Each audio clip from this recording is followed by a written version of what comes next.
윤석열 대통령에 대한 법원의 구속 취소 결정에 검찰이 이틀째 장고를 이어가자 정치권의 움직임도 긴박해지고 있습니다. 더불어민주당은 석방은 국민 배신 행위라며 검찰의 즉시 항고를 거듭 촉구했는데요. 국회 연결해 보겠습니다. 이재동 기자. 네, 민주당은 어제에 이어 오늘도 비상의원총회를 소집했습니다. 박찬대 원내대표는 의총 모두 발언에서 이번 구속 취소 결정이 매우 이례적인 결정이라며 검찰은 법원의 법률 적용이 잘못됐다면 바로잡을 의무가 있다고 밝혔습니다. 이어 이번 결정이 적법한 결정인지 상급심에 물어봐야 할 것이라며 검찰이 윤 대통령을 석방한다면 이는 국민을 배신하고 내란 우두머리에 충성하는 행위라고 강조했습니다.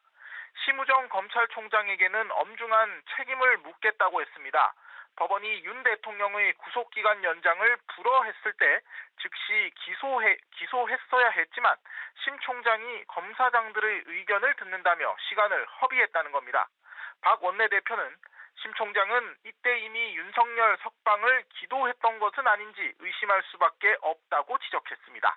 강유정 원내대변인은 의총 직후 기자들과 만나 민주당 의원들은 헌법재판소 파면 결정까지 국회에서 비상대기를 할 것이라고 했습니다. 민주당은 대검찰청을 항의 방문한 데 이어 오후에는 헌법재판소 일대에서 윤 대통령 파면 촉구 집회를 열 예정인데요. 이재명 대표를 비롯한 지도부 인사들이 대거 참석할 계획입니다. 네, 국민의힘도 대검찰청을 찾아 비상의원총회를 열었다고요.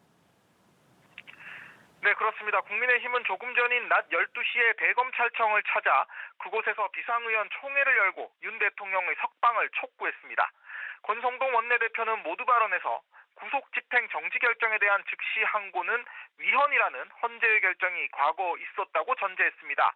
따라서 구속 취소에 대한 항고도 당연히 위헌이며 검찰은 당장 법원 결정에 승복하고 윤 대통령을 석방할 것을 주장했습니다.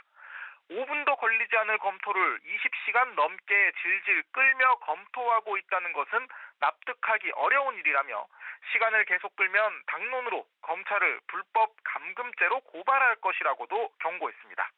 권영세 비대위원장은 민주당과 이재명 대표를 겨냥해 검찰 협박을 중단하라고 말했는데요.